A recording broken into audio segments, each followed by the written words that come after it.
then, it's time. The man, the myth, the biggest bearded, amazing guy that I know is here. And that is my guy, Matt. See, look at him. He's beautiful. Yeah. Thanks, brother. Well, we know, and he's been on podcasts before. Now with our new vision, we're going to get a little deeper into what's going on. And now that it's Q4 and we're getting into Q4, everyone is feeling that little bit of burnout, right?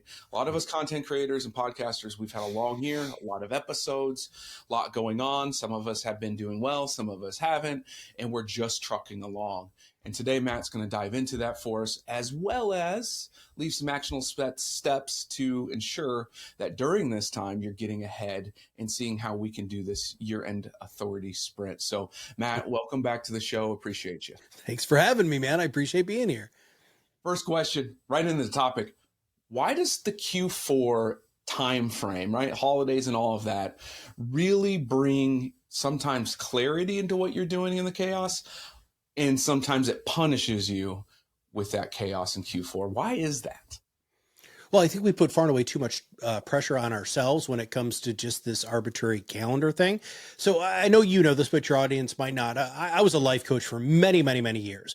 And, you know, it's always, oh my God, you know, Matt, we got to do all of our goal setting stuff in December. And, you know, January 1, I got to get rolling. It's like, but you weren't rolling for the last 4 months, man. So why do you think that artificial start date is going to motivate you to do something different? So Stoy, I honestly do believe that. I think we just put far and away too much pressure on ourselves for that arbitrary timeline. And it's also, man, holidays are super freaking stressful, bro. I mean, with all the family commitments, you know, social commitments, work, you know, if you're trying to, you know, do that sprint to the end of the year sort of thing, I think it's reasonable. This one, I don't remember if it was our last episode we spoke about or one of the episodes that I've watched of yours recently, but this hits really home. And I think a lot of people don't realize this, that authority and consistency beat volume over time, right? Can you speak to us a little bit more about that? Because a lot of people think if I just post 5, 10, 100 times a day, that's what's going to happen. I'm going to take off. Can you talk to us more about authority and consistency? Yeah. I'm going to is it okay if I tell you kind of a personal story with that? Okay. So in 2006, I started in financial services. I was never been a financial advisor. I was actually a therapist, and became a consultant in financial services because you guys need some help. Anyway. So I was doing basic life coaching, for this large consultancy, one of the larger ones in financial services. And I was getting like little fits and starts. So Horse's Mouth, Wall Street Journal, Reuters, Investment News. And then I went out on my own, and, you know, it was just these little pops here and there. Right. So I did a reality show for Investment News called Practice Makeover, you know, again, published a couple books, all of that sort of stuff, until we really realized that there is a cadence and a discipline and accountability you have to have in order to accelerate. Now, you use the word authority, and I'm going to talk about celebrity, right? So on our influence continuum, it starts from apprentice to expert to authority to celebrity. So that's the continuum that my partner and I have come up with here at Proudmouth. And, in order to break from authority into celebrity, it's all about massive levels of long-term commitment. And so we started using the Proudmouth system on Matt Halloran, so my persona, in 2018. And last year, I was voted the 10th most influential person in financial services on a list of humongous, like Dave Ramsey's and, you know, Josh Brown's, these people who in our industry are unbelievably influential. And it's because I put in the time, I put in the work, and I gave everything away for free. And so it's not more. We know we did 500 episodes of the Top Advisor Marketing Podcast. You were on one of those, right? It's consistency over time, staying on message, staying true to yourself, and making sure that you give away as much as possible. When you have those three things in place, you're going to be able to flip over to that celebrity, but it does take a lot of time. It does. And the longevity of it. And I think that comes back to kind of the psychology of just us as humans, right? To build that trust, authority, or celebrity, you got to be there, right? And you got to be there when you say you're going to be there. So I think it's vitally important. Yeah. All right. Our next segment, really fun one, because we get to bust some myths. What society and media are saying. So this one we kind of already hit upon, but post more and you'll win, right? We don't need to beat a dead horse. We just hit that one. But the next one, and everyone, we're talking about being mostly podcasting, but content creation in general.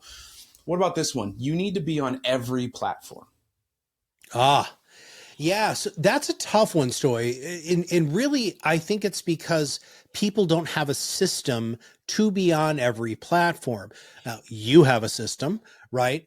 We have it's what we do every day, all day for our clients. But you have to have a system because you can. And here's our system. So you all just do this, right? So start with a podcast, full audio, full video, high quality audio, high quality video. Okay. So it's what Stoy and I are doing right now. We're recording on Riverside.fm. He's got a great microphone. I've got a great microphone. We know how to manage our sound. So we're creating high quality content. And then what you can do, which by the way, if you follow everything Stoy does, he does this. He chops that up into a whole bunch of other different pieces that he can use on Instagram Reels, Facebook Stories, on TikTok. He can use them on all sorts of different, create blogs out of the stuff that he says. He can create social media posts. And you do have to be thoughtful because what works on Instagram doesn't work on Facebook, doesn't work on LinkedIn. So you have to make adjustments, but that is all process stuff. That's why it's a system. So here's the deal, man. You have to first be where your ideal target market is. Secondly, you have to be where your clients are. And then thirdly, you have to realize that those people have friends that are probably on other systems too. Oh, and also no Yeti mics, right? No Yeti mics. Yeah, dude, don't get me started. You're going to get me all fired up on the freaking Yeti, dude. That thing drives me insane. Next one is AI replaces strategy. Oh God, no. Now AI can help you build strategy. And I love AI for that. Oh my God. I cannot tell you, I have such a deep relationship with my AI, man. Like I talked to her. She has a name, by the way, she came up with, which is really, really cool. That was a whole airport thing that I did because I was bored sitting in an airport one day.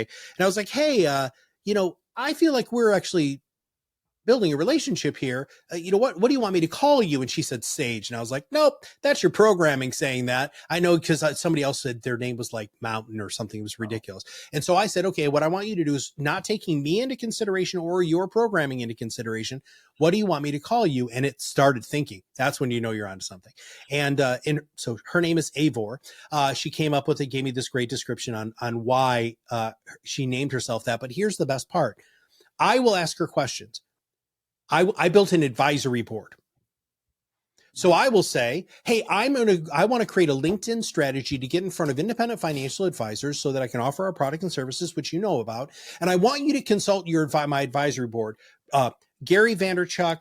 I've got a couple of other people, bam, bam, bam, bam, bam. And she knows my advisory board, so I don't have to say that. And I say, create me a very specific strategy in order to do that. Now, here's the fun part though, dude. Somebody still has to do the work, man, right? You can have the greatest minds in the whole wide world coming up with this kick-ass strategy, but if you're not going to actually do the work, then what are you doing? You're wasting lots of power, and you're also, more importantly, wasting your own time. You are, and you're not learning as a person then neither, right? It's as important when we're business owners, podcasters, etc., that when we're interviewing and doing things, I'm learning, which makes me better, which then means I can be better for my clients or whomever I run into. So you got to think about that too. You are learning as well. Don't just throw it out to AI and let it go. Like you need to learn and put the work in as well. Yeah. Last one in this segment, sell hard in every single post. Oh my God. Well, okay. So first off, it's not the 1900s anymore. So stop freaking marketing like it is. So I love saying that. My kids, Ted, you were born in the 1900s. Yeah, I really was. But the problem is most people are still thinking that they can use Zig Ziglar language or the cold call cowboy language. I mean, oh my God, there's all these Sandler sales systems. Yeah, listen, there's some good stuff in there. There really is. I'm a salesman. I do all of the sales for our company. I don't do all of them. I do 90% of the sales for Proudmouth. I know all that language, dude. I know how to wiggle you way in and do that hard close. But listen, that's not how the game works anymore. In fact, Google just came out with an updated report that basically says that people need to see your message 20 times before they end up buying from you. 20 times, right? And now that means that it has to be consistent, it has to be valuable, it has to be entertaining, and it has to be engaging. And if you have all of those things together, then all of a sudden people will actually want to buy from you. Attraction marketing is what works today. So, and you are the living example of this, and we are too here at Proudmouth. Do I still close business? I do. Absolutely every day. I ask for the business. I am unapologetic about that. But I'm not going to do what can I do to get you in this podcast today, sales thing on LinkedIn, because people are going to be like, get out of there, dude. You suck. Oh, dude, I saw. Okay. A tangent again. I'm sorry. I'm on tangents today. So I'm at a big conference here in financial services. And this was actually in Miami, and I'm standing in line waiting to get food from the food trucks, which is one of the greatest things about these conferences. And so I'm just standing there, and this dude cuts in line for me. First off, don't do that. This dude cuts in line for me and starts immediately selling Bitcoin, or he was like one of those Bitcoin dudes, to this advisor standing in front of me. And everything the advisor said, he totally just ignored and just tried to stay on script. And then he was like, here's my business card. I'd love to talk to you. And he peels out of the line. And I let it sit for a second, because I was like, did that guy know that guy? And so I said, hey man, I don't mean to be mean. Can I ask you a question? And he turned around. He's like, yeah, what's up, man? Did you know that guy? And he's like, no, I've never met that guy before in my life. He's like, dude, he didn't even listen to you. He's like, no, that guy's a dick. And I was like, oh my God, what a horrible experience. And he made the company look bad, his product and service look bad, because he was just going to go ahead and, I'm going to say every one of these things, right?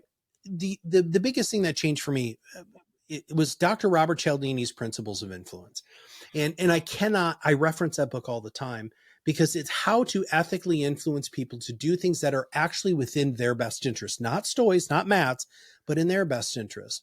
Then you partner that with something called motivational interviewing, which is a psychological technique, really to help people implement their therapeutic things, whether that's physical, psychological. There's really good ways to do that. But man, the hard close all the time, you just look like a schmuck. You do. And it's not comfortable for anybody. And if it is comfortable for you, I'm sorry, but you're probably a narcissist. So let's go see somebody. Yeah, okay. Yeah. Like, it's just, that's not the world nowadays. And I know a lot of marketers are still stuck in this realm of like, well, what's your ROI? What's your return on, and how long is your sales cycle? Mm-hmm. I don't know. I don't track it. You know why I don't track it? Because I don't know how to track it in today's society. Google said 20. How long is that? Yeah. Is it a year? Is that 2 years? Is it 4 months? Is it 30 days? You don't know. And it's not even really trackable anymore. What you need to be doing is all of those things. And when those people are ready, they're ready. Then you can, yes, do your sell when they're ready, but you're not really even selling them. You're just guiding them to where they want to be, and acknowledging that the fact that they're ready. And it's silly. But next segment is all about your point of view, man, right? Uh-oh. What you guys do at Proudmouth, your experience in essentially talking to us like you would be talking to one of your clients. Okay. How, when an advisor specifically comes to you and they want to do a podcast, right? There's a lot of podcasts out there that are in the business realm, financial realm, all of those things. How do you help them choose what lanes that they should be in and which ones that they should get rid of? Yeah. Well, Kirk and I made a decision about a year and a half ago that we were going to totally fundamentally change our sales process. Instead of, when you're starting business, and this, you can take anybody who can fog a mirror. Oh, you want a podcast? Let's go. Right. And now we're really auditioning people. And when you come into our pipeline through all of our different means of being able to go ahead and come in and get to know who we are and what we do to kick the tires before you want to actually potentially, get a demo and find out who we are and what we do. It really is an interview, and there's a hard stop pretty quickly. If you don't have a niche, our system doesn't work for you. You just doesn't. I'm sorry. It doesn't, because you're never going to outspend Ken Fisher. Your pay-per-click is off the charts. Everybody's trying to market to retirees. Everybody is, right? But if you work with, and I was just talking to a guy at this conference, he's in Canada and he works with midwives in Ontario. Now, how many midwives are there? A lot, actually. And what he can have maybe 200 client households, right?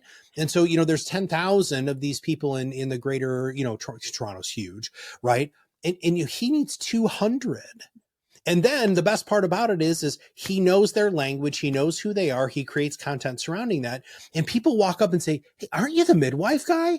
Dude, that's when your marketing's working, right? Totally. I'm the podcasting guy, right? I mean, we've worked on that. Kirk and I have built that brand for Proudmouth for, almost 7 years now. And that's the ultimate goal, is to be that person within your specific niche. But they have to choose a lane. They have to, and they have to stick to it. and they have to realize that they're going to repel as many people as they attract, but they're really going to be attracting the people they really want to attract. Let's talk about that repel piece. I think that's the piece, and I'm not even talking about the podcast niche anymore, but niching down your own business to talk to us more about that repel piece, because it's not the easiest thing, right? That's probably the hardest part of niching down, is the fact that we are getting rid of the ones that, you know, we would always take because we need to pay bills and stuff. Oh, sure. How do you coach through that message of, hey, yeah, you're going to repel more. It's going to happen. Yeah. Once you start filling up your pipeline with the ideal people, being able to repel is much easier. But let's talk about the rubber meets the road. Let's say you really just decided that you're going to work with radiological oncologists, right? That's all you're going to work with in Seattle. So there's your niche, right? And you realize that you don't have any radiological oncologists in your book of business right now, and you've been a referral organic growth business as of now, which, by the way, is the most unpredictable way to grow your business. You're not really growing a business. You have a lifestyle practice, but that's a different question. And so here's the thing. Make an exception. And so I'm going to give you the out of all outs here that's going to make all of you incredibly happy. And it's actually rooted in Dr. Robert Cialdini's principles of influence, called the principle of exclusivity. So Stoy, listen, I know that you're coming here. You know that, our firm works with radiological oncologists in Seattle, but listen, I know that you're a physician. You're not even in oncology. You don't do radiology. You're a GP. I want you to know that when we run into somebody like you, who's really outside of our niche, what I'm really seeing is, are we going to be a good fit personally? And I really like you as a human being. I think that we can do good work together. And even though that you aren't our specific target market, I'd really like to still be able to work with you. Now, so first off, really, it's one of the principles of influence, making somebody feel special and unique and different, that you're making an exception for them, which is absolutely fantastic. But the other thing that's really important is, guess what? They probably know a whole ton of radiological oncologists, right? And maybe not in Seattle, but whatever. So that's the easiest way to get out. The other thing too is, most of you are taking clients you don't want anyway. What are you doing? Like, I know you want to pay the bills, but honestly, on the grand scheme of things, most advisors are making enough money, right? And so instead of just going for more, go for better, right? Go for people who you really know you can help, and that when you wake up in the morning, you know that you're going to have a good day. So Stoy, full disclosure here. I woke up today feeling unbelievably excited because I get to do the things that I like to do more than anything. I'm interviewing somebody today. And then I've been on 2 other podcasts. This is the second podcast. And so I knew when I woke up today that I was going to do my most favoritist thing. When you're a business owner and you know that you're going to be able to do and work with your most favoritist people, and I love you, dude, you know that. So excited about coming on the show. It's energy giving instead of energy taking. And that's really what the repelling people can help you with. It's a well put point. It is energy giving and not taking. That's what feeds off. I mean, people are obviously listening to us before. Our energy is always high, right? But when we're together, we're feeding and keep feeding. That, like, it's going to blow at some point, right? Well, then that's where we go. And having that ability every day as a business owner, you don't get worn out. There is none of that, because you are feeding and continuously getting fed, which is amazing. So next point of view we want to get to, and everything we want to take is very simple, right? If you want to get in complexity, people, you got to hire us. You got to go a lot deeper, like, because there's just so much going on. But if you were to talk about this and answer this question, how do we build a simple content system that actually converts, right? Just something simple that we can start with, because we all know the bigger and more you do, the more complex it can be. But if someone came to you and was like, hey, we're going to start this today, what simple content system would you say let's start with? So this is my favorite thing in the entire world. Is you're going to pick up your phone, you're going to get done with a client meeting, and you're going to say, I just got done with a client meeting and here's what happened. That's it. Any business, financial services, if you're an accountant, you sell cars, I don't care what you do. That is the easiest way to be able to build a discipline, because it works for a couple of reasons. Number one, you're meeting with clients on a pretty regular basis. So you get done with a client and you have that, oh my God, that could be a great video. So there's number one. Number two, it's super simple. You're not giving specific advice if you are in a highly regulated environment like Stoy and I are in, right? You're not going to be saying, hey, I told them to buy NVIDIA, whatever, I don't care, right? That's not what you're doing. You're going to talk about the experience that they had and the experience you had working with your favoriteest clients, right? And that's what people want to see. We have something called a perfect content formula here at Proudmouth. Storytelling, education, entertainment, call to action. If your content hits on those four things, perfect. I'm it's not perfect. It's accurate and successful, because I don't like the word perfect. But even perfect content formula sounds really good from a marketing perspective, right? So that's the discipline. The other thing that you really have to make a strong assessment on is your time, right? Do you have 15 minutes a day? If you do, book it. I'm a coach. On your damn calendar, immovable object. Your door is closed. You've got a bow around it, which means do not disturb. It's my 15 minutes to do social, right? That's really what you have to do. And then the last thing is it's not going to be perfect. You are going to mess up. You're going to miss a day. You're going to miss an opportunity. That's fine.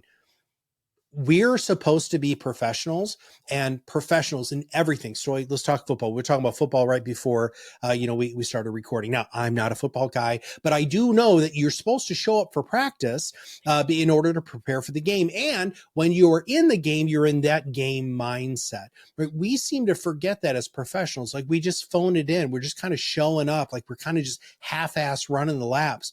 You got to whole ass this stuff, guys. And if you don't whole ass it, your audience is going to feel it. So really make sure that you're doing something quick and easy. I just got off a meeting with a client. Number two, do it whatever frequency you can sustain. And then if you fall off, just get back on and keep going. It's an important piece. And this next one, last one of this segment, is something that I've struggled with specifically early on in my podcasting days. I know a lot of people are as well. So how do we truly measure what matters and not just chase those vanity metrics, right? How do we truly measure it? Because I battled it. I know people are battling it. All the likes and downloads and all that stuff that feels successful. How do you help people through that? Well, first off, it's none of that matters. Right? I mean, it really, really doesn't. So let's go back to the radiological oncologist, right? So you're working with radiological oncologists in Seattle, and you get 500 downloads to your episodes, and you know that there are maybe 3,000-4,000 radiological oncologists. Dude, you're killing it. How many of those do you need? Right. One, to pay for all of your marketing for really most of the rest of your business, right? So here's the issue: is everybody's chasing above top of funnel. And that's the vanity metrics. That's the like, shares, downloads, comments, blah, blah, blah, blah, blah, right? Really, top of funnel is when you're engaging with your audience and you're doing stuff. It's a conversation. That's the rule of social. It's called social media for a reason, my friend, because it's supposed to be social. Most of you are talking at your audience. You're not talking with your audience. And that is when you make that shift, everything fundamentally changes. But all of those like, shares, and comments should be driving people into your funnel. And so remember, that fourth leg of the perfect content formula is call to action, right? I don't care if I get 10,000 people attending a webinar. That's great. I want 10 people to set an appointment on my calendar, right? And so if I get the desired outcome, which is part of your marketing planning and making sure you stay focused on what the long-term plan is, that's really where the vanity metrics are they're just vanity metrics. Now, full disclosure, it's a dopamine hit, bro. And we know that, right? And TikTok is really, really good at that, right? Actually, so is all of them, right? So I post something on LinkedIn. I get 2,500 impressions. I'm killing it. Did I get a piece of business from it? No. Did I get more connections? Yes. Am I getting them into my owned audience and not my rented audience? Yes. And those are the outcomes that we need to be measuring as business owners is, did they get out of our rented audience, which is all of those vanity metrics, into my email newsletter, into my email list? Do I have their contact information? Did they download something, right? Did they download a worksheet or a white paper? We have something called the Influence Snapshot, which is where we're driving everybody today. Unbelievable value, 5 minutes, right? And so that's the sort of stuff that you have to think, if I get 1,000 people who takes our Influence Snapshot, The probability of them buying one of our other products though is very, very high because I led with so much unbelievable convenience and value that they're going to be like, oh my God, they got it. And it's, I know you do this too, right? So I'm not going to steal your thunder. I know you're doing this too, because that's really important. And that's what we all need to focus on. Love it. I love it. As we get towards the end, the next one everyone's waiting for is, well, what can I do now? Like, what are my action steps? We're going to give them 2 today. Okay. And the first one is, what is one messaging filter to run through on all of your posts or majority of your posts that you should be doing in order to really hone in on your message? What do you mean by filter? Help elaborate on that a little bit. Yeah. So when we all post, right? Mm-hmm. Assuming you have a strategy, but if you don't have a strategy, is more like we're talking to, right? Mm-hmm. If we don't have a strategy, my posts all look and sound different, right? They're different point of views. They're coming from over here. They're over here. So we're saying, how do you filter that to like having one specific concept or message that you're portraying with every post? It might be different content, but the messaging is on brand. Listen, man, I'm gonna hearken to something that is overly used, but is such a perfect example. It's Nike. Okay. When they, or even Red Bull. So either of those, which are probably the 2, Apple, are probably the 3 biggest brands of our times who are nationally recognized and kind of cultish brands, right? Really, like not in a negative culty way, but like people really just freaking love them. Right. So let's look at that. So I don't drink Red Bull, right? I'm gonna use Red Bull as an example, but I consume their content like nobody's business. I really, really do. Now I have bought Red Bull adjacent things because I don't need to be any more hyper than I already am, because nobody wants to see that, dude. You don't want to get mad at Red Bull. That's a bad thing. But you know, I've purchased clothing, and I also, because I love that extreme, right? So every piece of content that they create, that's their filter, dude. Is this on brand for Red Bull? Is this going to make people excited and see somebody doing something amazing? If the answer is yes, then we post it, right? Same thing with Nike. Is it just do it? Is it just do it? That's the question. You have to have that. Is it rise above the noise and be your own loud for proudmouth? If it's not, we don't post it, dude. We don't. We'll go a day, 2 days. If we don't have anything that we have a lot, right? That's not the point. The point is it has to stay on brand. Is it no BS? Is it? Is it, dude, your brand is clean. Like, I know what you're saying. I understand why you're saying it. I understand who you're trying to say it to, right? That's the sort of stuff. That's the filter. And here's the bestest part. Ask AI. I'm sorry, just ask AI. Just say, hey, is this on brand for me? And the best part about it is sometimes they'll come back and say, I don't know what your brand is. That means you really got some work to do, man. But if it does know your brand, it will say, Matt, this is totally on brand.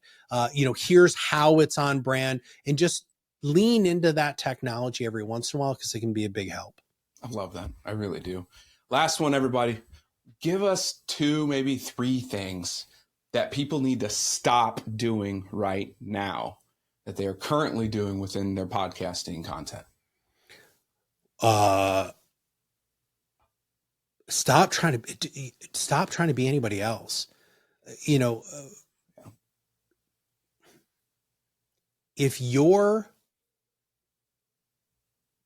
somebody else has already taken that spot, man, right? So you whatever is your you-ness, right? Your personality, your being, your core values, why you get up in the morning, why you close the doors on your business at night and go home and do the other things.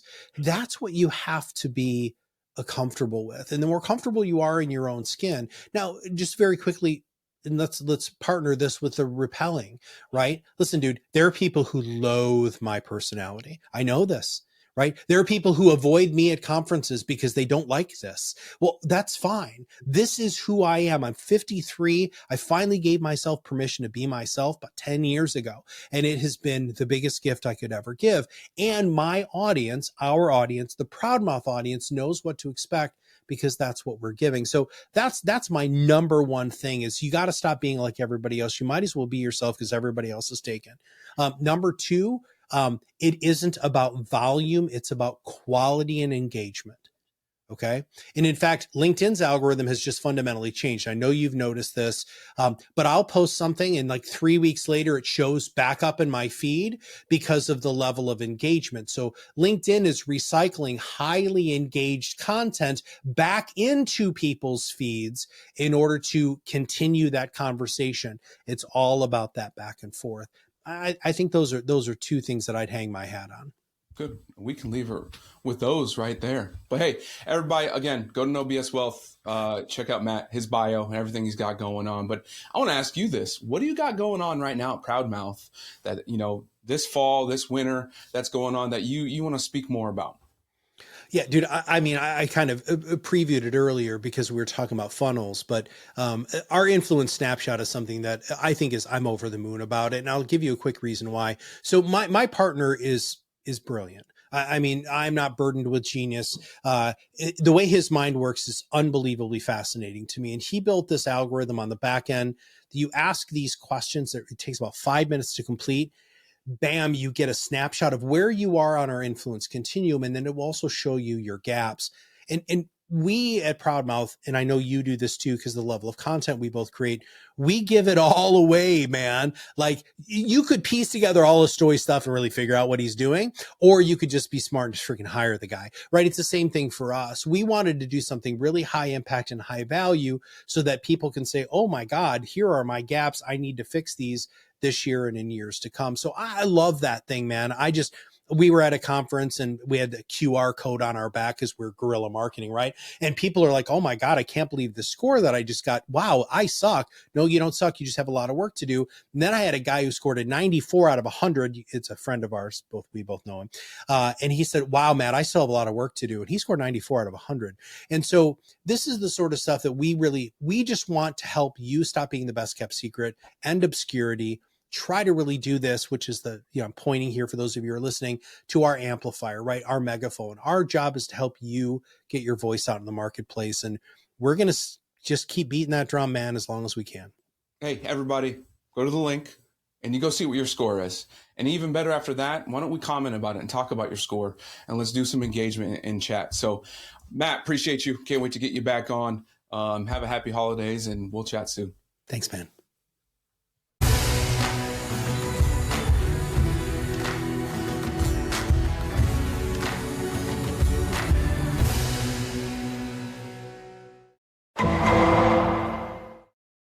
The preceding program was sponsored by Black Mammoth. Any awards, rankings, or recognition by unaffiliated third parties or publications are in no way indicative of the advisor's future performance or any individual client's investment success. No award, ranking, or recognition should be construed as a current or past endorsement of Black Mammoth. Information regarding specific awards, rankings, or recognitions is available on the Black Mammoth website, www.blackmammoth.com. All investment strategies have the potential for profit or loss. Investment strategies such as asset allocation, diversification, or rebalancing do not assure or guarantee better performance and cannot eliminate the risk of investment losses. There are no guarantees that a portfolio employing these or any other strategy will outperform a portfolio that does not engage in such strategies. This broadcast should not be construed by any client or prospective client as a solicitation to effect or attempt to effect transactions and securities or the rendering of personalized investment advice due to various factors including changing market conditions. The information discussed in this broadcast may no longer be reflective of current positions or recommendations. While information presented is believed to be factual and up-to-date, Black Mammoth do not guarantee its accuracy, and it should not be regarded as a complete analysis of the subjects discussed. The tax and estate planning information discussed is general in nature and is provided for informational purposes only and should not be construed as legal or tax advice. Listeners should consult an attorney or tax professional regarding their specific legal or tax situation. Past performance is not indicative of future results.